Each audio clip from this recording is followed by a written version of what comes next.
se tiene que decir previamente a que arranque el torneo sudamericano y el torneo de la Libertadores, la final se va a jugar de la Sudamericana acá y la final de la Libertadores acá. Y se acabó el problema. ¿Por qué en los últimos años Brasil creció tanto? Río de Janeiro, Maracaná. Ahora tiene que haber hecho Buenos Aires Monumental, sí, Buenos Aires Cilindro, Buenos Aires Bombonera. Evidentemente, ni siquiera estoy terminando, los clubes brasileños ven que si alguno llega tiene una desventaja jugando en el Monumental, más si ellos piensan que el posible otro finalista que no sea brasileño puede ser River. La final se va a jugar de la Sudamericana acá y la final de la Libertadores acá. Y se acabó el problema. Los equipos brasileros salieron a decir que no quieren que la final de la Libertadores se juegue en el Monumental en el caso de que River Plate llegue a ese partido decisivo. Lo quieren mudar, le quieren sacar la localidad a River. ¿Hay tanta diferencia? ¿No pasó lo mismo con Fluminense en Río de Janeiro?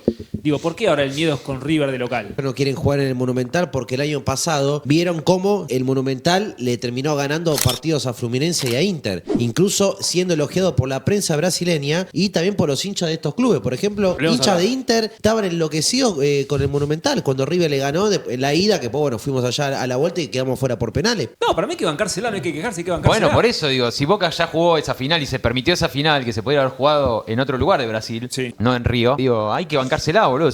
Igual no es que se eligió Buenos Aires, pero no se sabe si es River todavía. Bueno, por eso mismo. Pero está mal, River, porque antes, por ejemplo, dijeron años atrás, Río de Janeiro, Maracaná. Ahora tiene que haber dicho Buenos Aires Monumental, sí, Buenos Aires Cilindro, Buenos Aires Bombonera. Evidentemente, ni siquiera estoy terminando, los clubes brasileños ven que si alguno llega tiene una desventaja jugando en el Monumental, más si ellos piensan que el posible otro finalista que no sea brasileño puede ser River. Pero está bueno que ya se sepa anticipado. Después si llegás o no llegás, es problema del equipo que está jugando. Nadie te asegura que River pueda llegar a la final. Se tiene que decir previamente a que arranque el torneo sudamericano y el torneo de la Libertadores, la final se va a jugar de la Sudamericana acá y la final de la Libertadores acá. Y se acabó el problema. Pero, ¿qué es esto de estar esperando? ¿Qué vamos a estar esperando? ¿Hasta la semifinal de la Libertadores para decir, che, depende a ver qué equipo llegó, vamos a estar eligiendo otro? Claro. Entonces, siempre hacemos las cosas mal, pero porque queremos y porque justamente hacemos que se generen las cosas para que la gente desconfíe. Han anunciado Buenos Aires y estuvo el presidente de la Conmebol hace poco paseando por la cancha de River, por la cancha de Racing, por la cancha de Boca, que dice que pueden ser estadios que alberguen finales de torneos internacionales. Pero creo que ya hay que decir, ¿no? Hoy, 1 de mayo, decir, bueno, muchachos, la final de la Libertadores se juega en tal estadio, la de la Sudamericana en tal estadio. Hay gente que dice, ¿no tendrá que ver por cómo reprimieron el Río de Janeiro? Que por ahí tienen miedo que acá se la devuelvan los argentinos. Pero si Boca, entonces, o sea, Boca jugó de visitante en la primera. O sea, más allá de que había gente de los dos, digo, se tiene que quejar. Yo creo que si River llega a la final, un ejemplo, ¿no? Contra Atlético Mineiro, por más que sea 50-50 la cancha, yo creo que River tiene ventaja. Como el año pasado tuvo por el campo o por la gente. Fluminense por igual, sobre Boca. Porque ahí no, pero estás en un lugar conocido. Típico. Hay mucho vos, protocolo que se por la dicen mística. Argentinos que van a ir ahí. La llevamos así. Suponete que Estudiantes llegaría, la final sería en cancha de Estudiantes y llegaría Estudiantes contra Gremio. ¿Vos no sentís que Estudiantes tiene una ventaja? Pero por el marco, o sea, la gente, claro, o sea, los jugadores están acostumbrados a ese marco. Claro, sí. Pero ponele, si en vez de River, el que llega a la final es Estudiante, digo. Y agarra a Domínguez y dice, bueno, vamos a jugar en el estadio de River Plate. Ahí no tiene ventaja Estudiante por jugarse a 60 kilómetros de la sede, ponele, que puede mover 50.000, 60.000 personas Estudiantes. Pero le ha pasado a Estudiantes. Estudiantes jugó a la Copa del Mundo en su momento porque no podía jugar en su cancha, la cancha de Boca. Para mí solo. Es cultural el problema. ¿De qué? Yo creo que por eso no se estipula qué estadio, porque todos estamos de acuerdo que el estadio ya tendría que estar, de decir cuál es y listo, antes que empiece el campeonato. Ya se tiene que saber dónde se juega. Seguro. Yo tengo una prueba. Para mí el problema no es si saca ventaja o no. Vos ponés que eligen la cancha de Boca. Con la cultura que tenemos en este país, ¿te imaginas si juega River en la final en la cancha de Boca?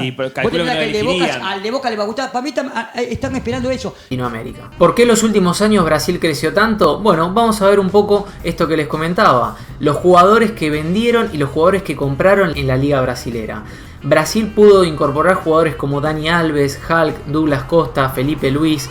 Y si vamos un poco más para atrás, Ronaldinho, Rivaldo, Roberto Carlos, Pato, Kaká, Luis Fabiano, Felipe Melo, jugadores internacionales también como Seedorf, una potencia tremenda. Si bien muchos de estos jugadores llegaron libres a los equipos, es abismal lo que cobran en sueldos y en contratos y en premios. Es una locura que para el fútbol argentino sería casi imposible de pagar. Para sumarle también de todos estos números que les comentaba, quiero contarles sobre todo números de algunos jugadores. Si vemos una de las compras más caras de los últimos años de Brasil, fue el delantero Gabigol por 17 millones de euros. Y la segunda compra más importante fue la compra de Pedro, también por parte del Flamengo, a la Fiorentina por 14 millones de euros. Para que se den una idea de lo que son estos valores, sumando estos dos refuerzos podemos conseguir los últimos 5 mejores pases que se dieron en el fútbol argentino en los últimos años. Fueron Prato por cerca de 11 millones de euros, Marcone por 7,5 millones de euros, Salvio por 7 millones y una parte grande del pase de Hurtado por cerca de 6 millones de euros. Ahora, ¿por qué Brasil puede comprar tantos jugadores y tan caro? Bueno, esto tiene que ver también con la venta de los jugadores. Si hablamos de los últimos 10 años, vamos a encontrar la venta de Neymar al Barcelona por 88 millones de euros. Es una locura esto, ¿no?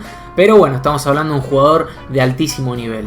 Pero este no es el único caso, también lo tenemos a Vinicius Junior, que lo vendieron a Real Madrid por 45 millones de euros, a Lucas Paquetá, que lo vendieron por 38 millones de euros, y así podemos seguir también con muchos más jugadores. Y si comparamos la Liga Argentina, los pases más caros de los últimos años fueron la venta de Lautaro Martínez al Inter por 25 millones de euros y la venta de Alario al Bayer Leverkusen por 24 millones de euros. A esto también no solo hay que sumarle la diferencia en cuanto a números, sino también en cuanto a los equipos a donde van. Estos jugadores que vende Brasil, la mayoría se fueron a los equipos más importantes de las ligas europeas, cuando los equipos argentinos vendieron a figuras carísimas, pero su mayoría la vendieron a ligas importantes, pero no de primera línea. Así podemos ver que muchos jugadores argentinos, por ejemplo Palacio, Salario, Driussi o jugadores como Valerdi de Boca, que lo vendieron a una fortuna de plata, se fueron a ligas como la rusa y la liga alemana, que están un poco por debajo de estas ligas que estamos hablando, ya sea la Serie A, la Liga Española o la Premier League. Esto es muy importante también para entender por qué muchos jugadores del fútbol argentino prefieren ir a la liga brasilera y no quedarse acá para ser vendidos luego a una liga competitiva. Estamos hablando que si van a Brasil no solo que compiten a nivel internacional, sino que ganan sueldos europeos y encima son mejor vidriera para venderlos a un futuro a equipos mucho más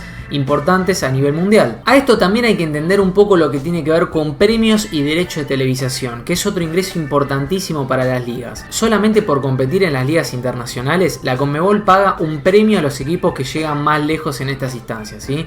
Y los equipos que se ven más favorecidos son los que ganan la competencia. Estamos hablando de millones de dólares. Eso sirve para los equipos para reestructurarse a nivel jugadores o si no también a nivel institución. Gremio, por ejemplo, lo vendió a Arthur en una fortuna de plata, pero no lo usó tanto para comprar jugadores. Sí, ya sé, también compró buenísimos jugadores, pero la plata que entró en Arthur la invirtieron prácticamente en reestructurar al club y todas las deudas que tenían previamente. De los derechos de televisación, ¿por qué se mueve tanta guita y por qué tanto los políticos de los clubes se meten en ese tema? Bueno, este no es un tema menor, mueve muchísima plata, ¿sí? Vamos a ver los números de la Liga Argentina y la Liga Brasilera en cuanto a los derechos de televisación. Un poco los valores, no de estos últimos años, sino un poquitito más atrás, vamos desde el año 2016 al año 2018. River y Boca, que fueron los que más cobran por derechos de televisación del fútbol argentino, ganaron en el año 2018 6 millones de dólares cada uno, ¿sí? Teniendo en cuenta que estos valores son en dólares calculados al dólar oficial. Para los que nos están viendo de otro país, Argentina tiene muchos tipos de dólares. Está el dólar oficial, el dólar blue, el dólar MEP, etcétera, etcétera. En cambio, si vamos a Brasil, los equipos que más cobraron fueron Corinthians y Flamengo y ganaron cada uno 51 millones de dólares. ¿Sí? Estamos hablando de una diferencia grandísima. Algunos se preguntarán por qué hay equipos que ganan mucho más que el resto en cuanto a derechos de televisación. Bueno, esto depende de cada liga y los acuerdos que tengan cada liga. Este es un tema que se pelea mucho cada equipo con las federaciones porque mueve básicamente mucha guita, que esa guita va a ir directa a los clubes, ¿no? Pero los equipos que más ganan por lo general tienen que ver por cantidad de público que mueven, por premios, por cantidad de cosas que ganan, etcétera, etcétera. Y la economía de los clubes de Brasil comparada con los equipos argentinos también tiene que ver mucho con la economía país. Argentina está pasando una crisis económica muy fuerte a nivel país, que eso también afecta a los clubes.